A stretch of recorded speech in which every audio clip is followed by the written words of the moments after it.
Indonesia tercatat sebagai negara dengan kekayaan flora dan fauna yang sangat tinggi.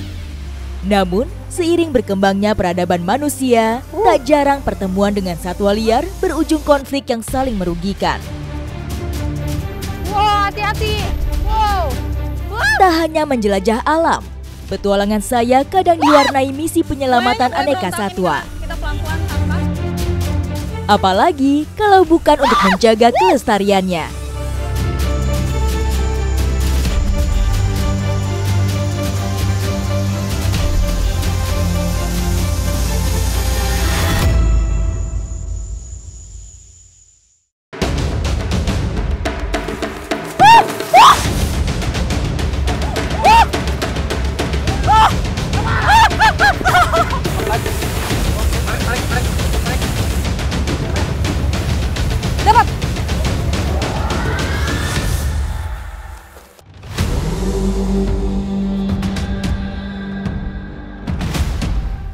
Daratan Riau memiliki perkebunan sawit terluas se-Nusantara.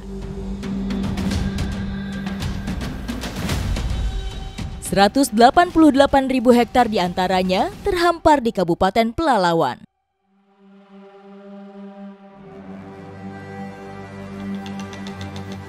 Ekspansi lahan secara masif berimbas pada ekosistem yang semakin tidak seimbang, hingga terjadi sumber konflik antara hewan dengan manusia.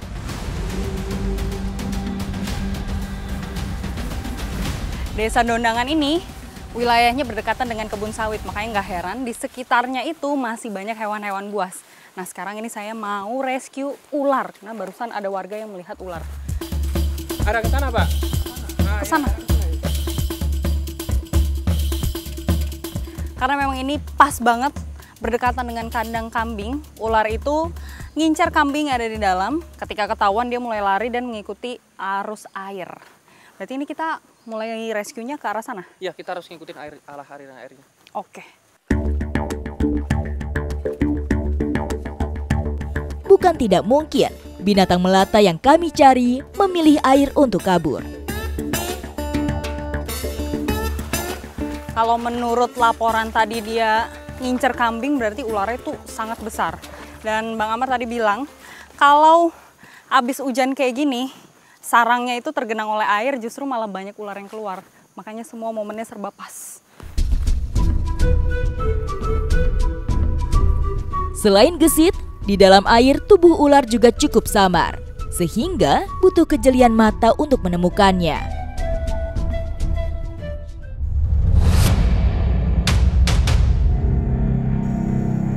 Mana? Wah! Wah! Mana, Bang?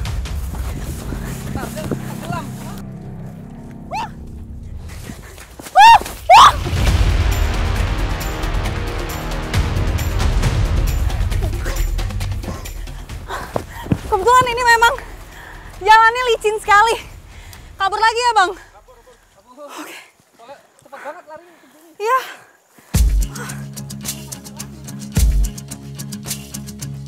Ular kembali menghilang masuk ke dalam air. Itu. Wah!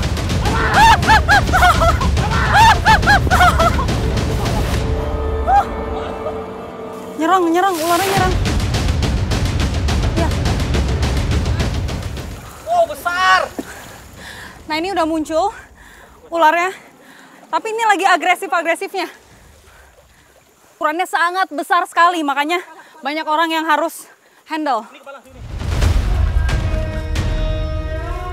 Pergerakan ular dalam air jauh lebih gesit dibanding di daratan.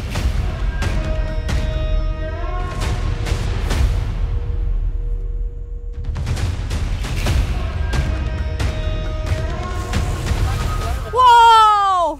Cara nangkap ular sebesar ini, jangan ditarik ekornya, karena ular bisa mati. Oke. Jadi kita harus nariknya di atas ekor. Cuma karena posisi kepala di ekor, jadi kita harus mengalihkan pandangannya dulu. Oke.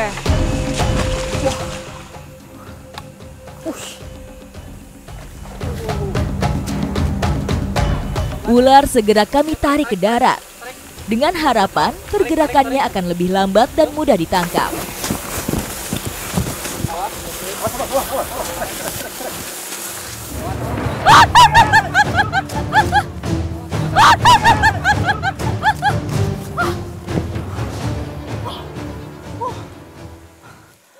Ganas banget itu ularnya.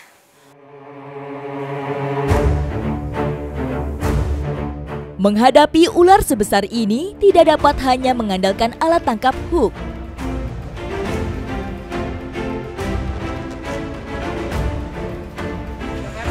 Jadi ini kepala ularnya harus ditutup pakai kain yang basah biar kita bisa menangkap bagian dalamnya. Jadi pakai kain basah tuh biar berat.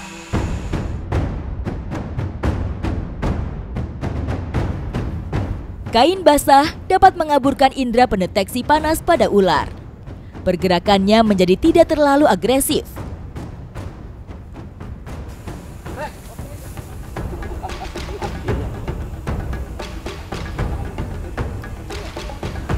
Aman, lepas baju pelan-pelan, baju pelan-pelan.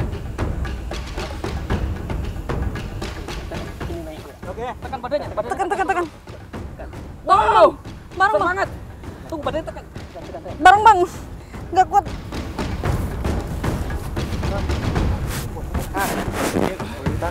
Tarik. Dorong. Udah. Aman. Nah, ini Kak. Lepet. Ya. Kepalanya sebesar ini nih. Kepalanya sebesar ini. Jadi ini ciri-ciri ular liar, itu kepalanya lebih besar daripada badannya. Gede banget.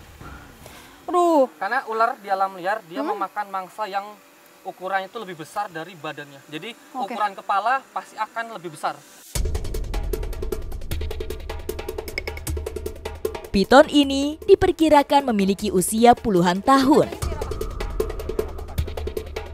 Wah, ini sekitar 7 meter ada. Kurang lebih ya, 7 meter. Besar banget. Ini beratnya juga berapa ini ya? Ini karena ular di alam, jadi cenderung badannya itu tidak terlalu gemuk. Iya. Karena dia mendapatkan mangsa itu tidak mesti dapat, jadi sedapatnya dia. Jadi postur badannya ideal. Senjata piton adalah lilitan. Semakin panjang tubuhnya, semakin besar pula mangsa yang dapat dilumpuhkan.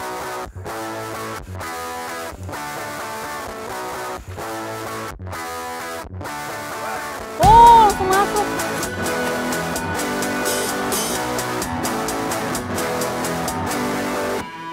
Jarak yang harus kami tempuh menuju titik relokasi tidaklah dekat.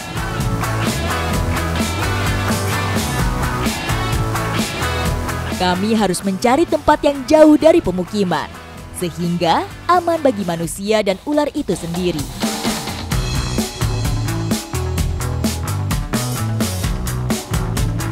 Sebelah mana nih, Mbak? Ini tempatnya udah cocok banget nih. Untuk lepasin si ular piton besarnya di sini. Karena ini vegetasinya juga pasti padat. Vegetasi padat, pohon-pohonnya juga besar-besar semua, menandakan kalau hutan ini masih bagus. Berarti sumber makanannya juga banyak ya di sini? Pasti banyak banget. Sumber makanan banyak, dekat dengan air. Jadi ini udah cocok. Oke, ayo Bang, kita langsung lepas. Boleh? Aja. Ayo. Proses ini tidak boleh berlangsung lama agar ular tidak semakin stres.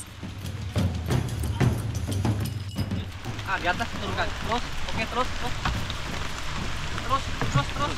Sampai oke, hampir. Oke, ini kepala di sini. Enggak mau. Nah, dia naik lagi dia. Bergerak, sambil diangkat terus.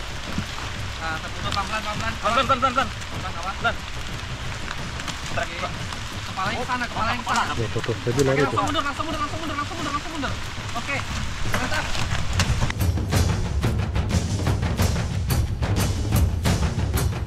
Ini ularnya lagi beradaptasi untuk mulai mencari jalan. Wow, mulai ke arah sini. Dia tidak membutuhkan waktu yang lama karena memang asalnya dari hutan, kembali lagi ke hutan. Cuma kita kasih habitat yang lebih cocok. Hutan hujan tropis merupakan habitat alami ular piton.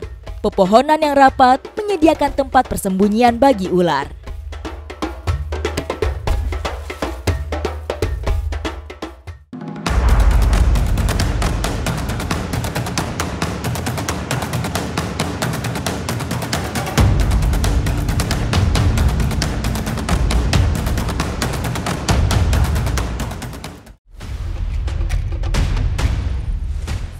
Berpetualang ke daerah Marga Tabanan, Bali Barat, saya pun menemui persinggungan antara manusia dengan ular. Menjawab laporan warga, saya dan tim Bali Reptile Rescue segera bergerak ke lokasi untuk melakukan proses evakuasi. Nah, ini kita belum tahu pasti jenis ularnya itu apa karena di sini berbatasan langsung dengan kebun, sawah, dan hutan. Jadi bisa ular apapun yang masuk, dan ini kayaknya lagi mengincar ternak warga. Ini ada di kandang ayam lokasinya.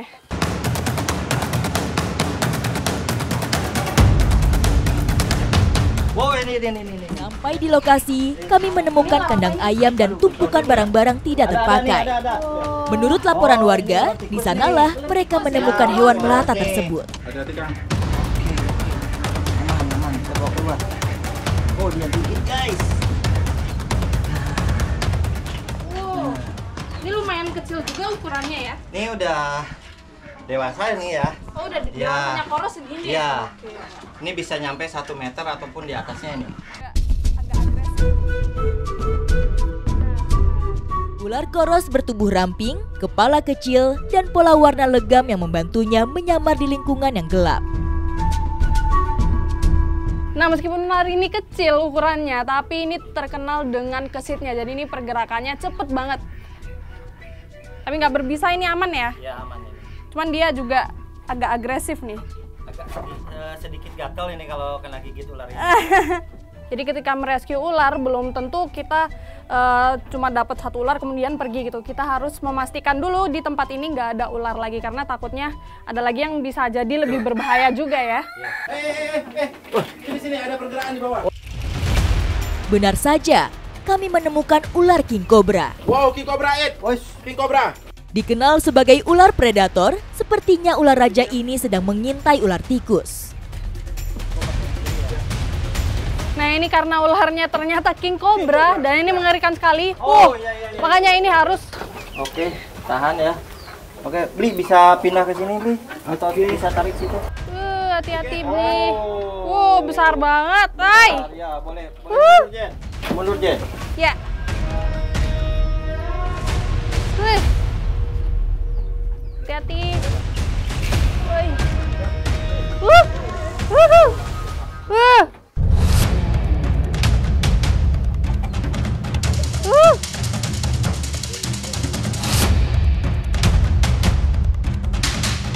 Dengan pengalaman tim yang mumpuni, akhirnya kami berhasil menangkap ular paling berbisa ini. Nah, jadi ular king cobra yang kita temukan di kandang ayam ini bukan untuk memangsa ayam, melainkan untuk kemungkinan memangsa ular koros yang kita temukan pertama tadi.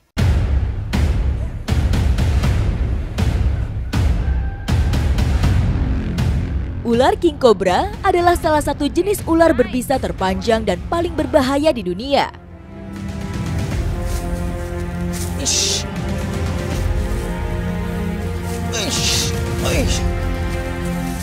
Gigitannya dapat mengakibatkan kematian orang dewasa dalam hitungan menit. Nah, ini kok bisa-bisanya keluar kayak gini? Nah, jadi gini Jen, kelenjar bisa si ular king cobra ini berada tepat di belakang mata, yaitu daerah sini ke sini ya. Nah, kalau kita pijit otomatis dia akan keluar. Oh gitu. Berarti itu menghubungkan ke taring ya? Iya, Langsung betul. ke taring ya? Langsung ya, oke. Langsung ke taring. Ini dengan jumlah segini bisa membunuh gajah dewasa selama 30 menit. Kurang lebih 30 menit ya. Racun king cobra bisa menghancurkan sel tubuh dan merusak sistem saraf. Gejala awal rasa sakit yang hebat di lokasi gigitan, mulai dari pembengkakan, mual, muntah, pusing, dan kelemahan umum. Ini agak kental ya. Kalau disentuh nggak berpengaruh ya bagaimana kulit ya? Kalau disentuh nggak berpengaruh ataupun kena kulit itu Asal nggak ada luka ya? Asalkan kita nggak ada luka. Oke. Nah, dia kental. Oh iya bener kayak madu ya. kental. Iya, warnanya juga agak kekuningan ya.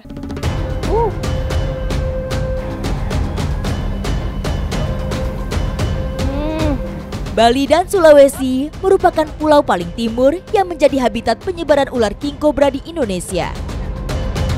Bali Tengah hingga Bali Barat memang menjadi tempat persebaran king cobra di Pulau Dewata. Nah, Bli, saya penasaran nih, ular king cobra di habitat aslinya. Gimana kalau habis ini kita herping? Boleh. Boleh ya? Mudah-mudahan Oke. kita Menemukan nemu ya. ya. Ya.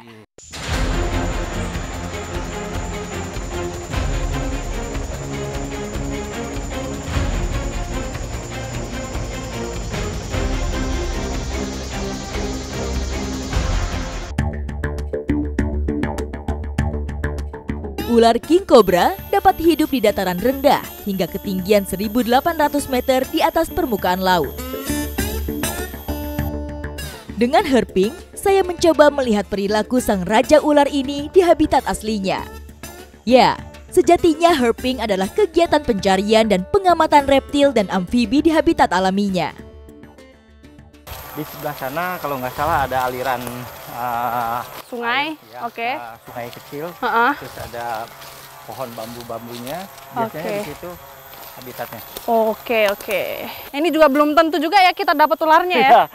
Ya, tapi kita usaha dulu, kita coba berusaha. cari di tempatnya. Ini sungainya ya. Tujuan utama dari herping adalah mempelajari dan mengamati. Para herper, sebutan untuk para penggemar herping, biasanya mengumpulkan data ilmiah, mengabadikan foto, atau hanya menikmati momen hewan-hewan yang langka dan menarik. Di bambu yang ini nggak ada ularnya, kita mau coba ini di depan ada bambu lagi. Kalau kita hoki bisa ketemu sama ular ya. Oke.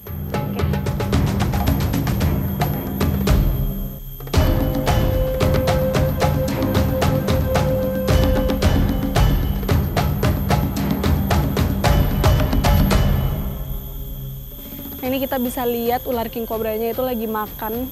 Jadi meskipun siang atau malam mereka itu bebas mau makannya kapanpun, beraktivitas kapanpun, karena ular king cobra itu adalah hewan diurnal. Jadi kenapa king cobra itu disebut king? Karena selain ukurannya yang besar, king cobra ini juga kanibal. Ini makan ular nih. Keangkeran ular king cobra terasa begitu kuat, namun sekaligus juga indah dalam keanggunan gerakannya. Wah, ini bener-bener momen yang spesial buat saya, karena baru ini bisa melihat ular yang makan ular langsung depan mata. Ini gila, ini keren banget ini. Jangan. Up. Jangan gerak sini. Kenapa? Dia kalau gerak, kalau melihat gerakan kita, dia pasti lari. Oh, Tuh. langsung waspada.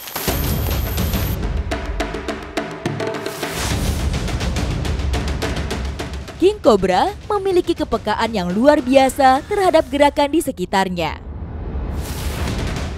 Kemampuannya untuk mendeteksi gerakan dengan presisi membuat mereka menjadi predator yang efektif. Awas. Ih, iya.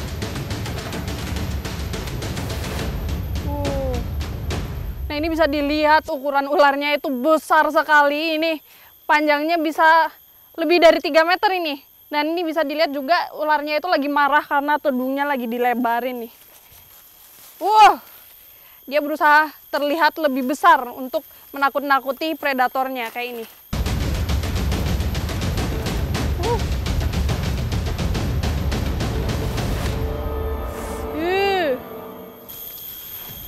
Nah, jadi untuk karakter si ular king cobra ini, dia setelah menyerang itu dia pasti akan lari.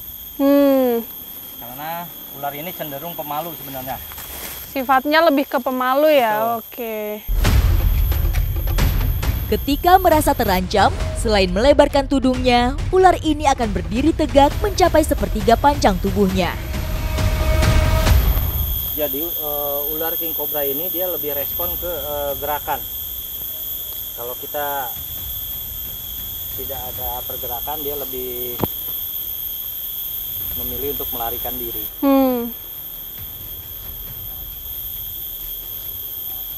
Ngikutin ya. Ih. Wah.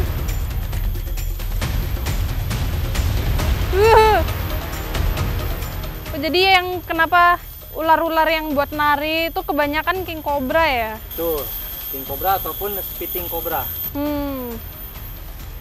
Ular king cobra yang ada di depan saya sekarang ini warnanya cenderung lebih cerah. Jadi ular cobra itu warnanya bisa berubah tergantung dari suhu lingkungan sekitar. Jadi kalau misalnya tempatnya panas tempatnya, semakin cerah juga warnanya kayak ini.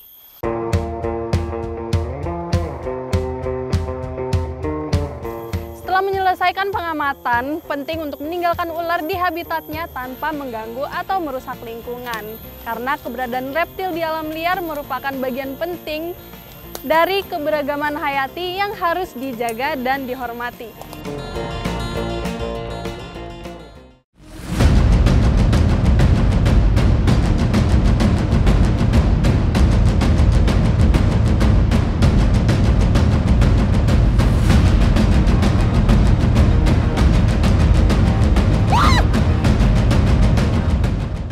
Salah satu konflik buaya dan manusia yang cukup mengkhawatirkan ada di Provinsi Nusa Tenggara Timur.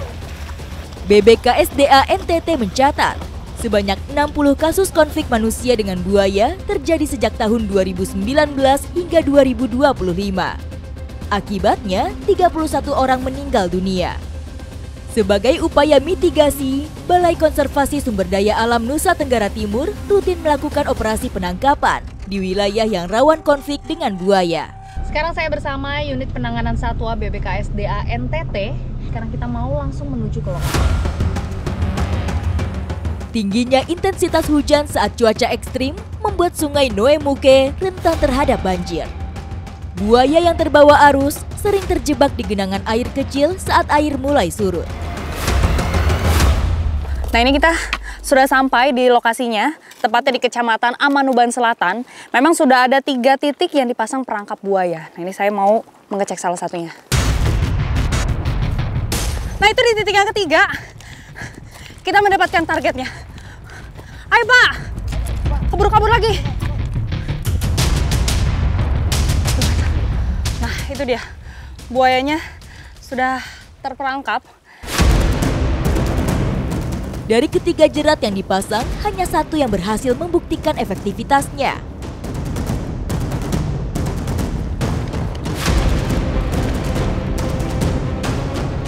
Rupanya buaya berhasil menyelinap. Dengan menenggelamkan badannya, dia semakin bergerak ke pinggir. Ya. Buayanya mulai berontak ini karena kita pelan-pelan tangkap.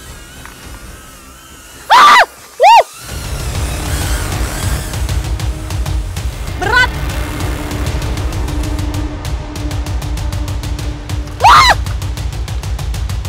Nah, ini bagian matanya sengaja ditutup supaya buaya tidak melihat ke arah manapun sehingga kita lebih mudah untuk menangkapnya.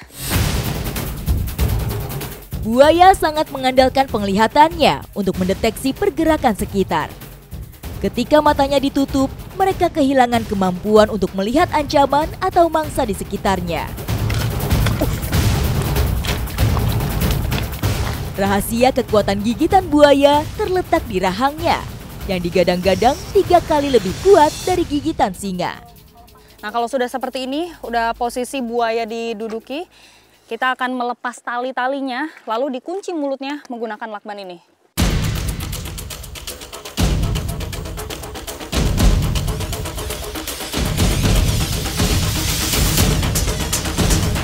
Karena buaya ini memang termasuk satwa yang dilindungi, makanya cara penangkapannya itu semua aman.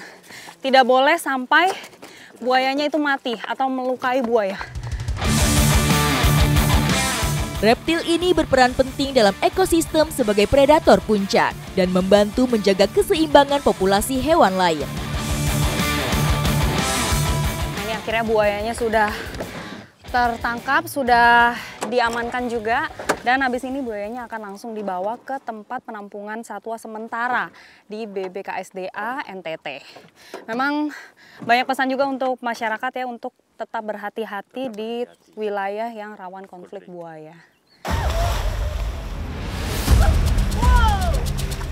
Buaya muara merupakan jenis buaya terbesar yang panjang tubuhnya bisa mencapai 7 meter. Karena dirasa masih banyak buaya yang mengintai, tim unit penanganan satwa masih terus aktif melakukan penangkapan buaya. 3 hari sekali, mereka melakukan pengecekan dan pemasangan jerat dengan teliti. Memastikan bahwa semua perangkat berfungsi dengan baik untuk menangkap satwa liar di daerah ini.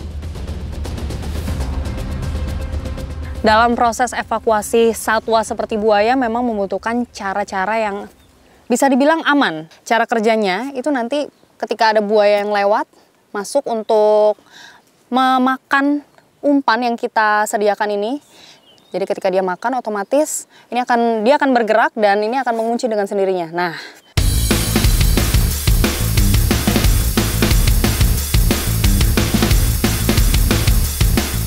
pemasangan snare bite membutuhkan pohon yang kuat sebagai titik tumpu yang mampu menahan tarikan dan beban buaya yang terjebak.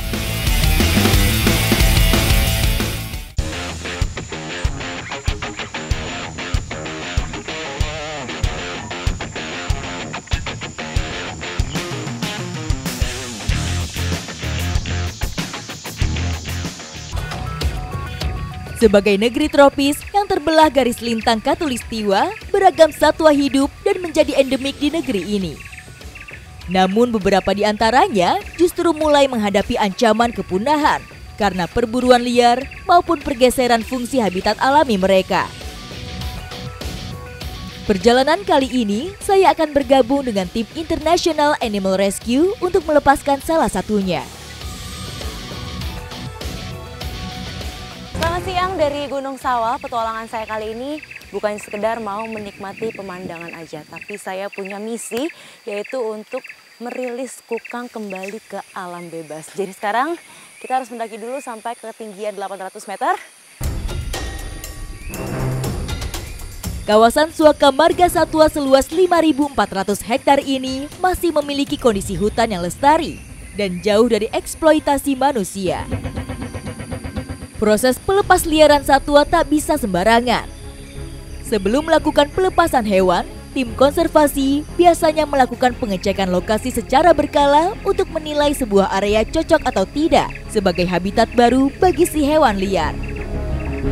Kukang ini hewan nokturnal atau yang aktifnya pada malam hari. Jadi kalau kita mau rilis seperti sekarang, kita nganternya pun harus dari waktu yang siang menuju ke sore, jadi nggak mengganggu siklus hidupnya. Makanya ini matahari sebentar lagi mau terbenam, kita harus bergerak lebih cepat. Jadi sebelum kukangnya bangun, kita udah sampai, siap rilis.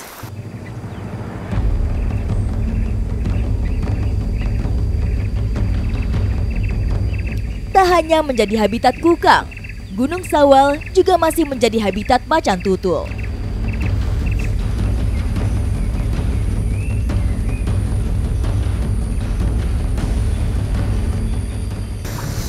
Salah satu jejak macan tutul, ini penandaan indikator teritorialnya.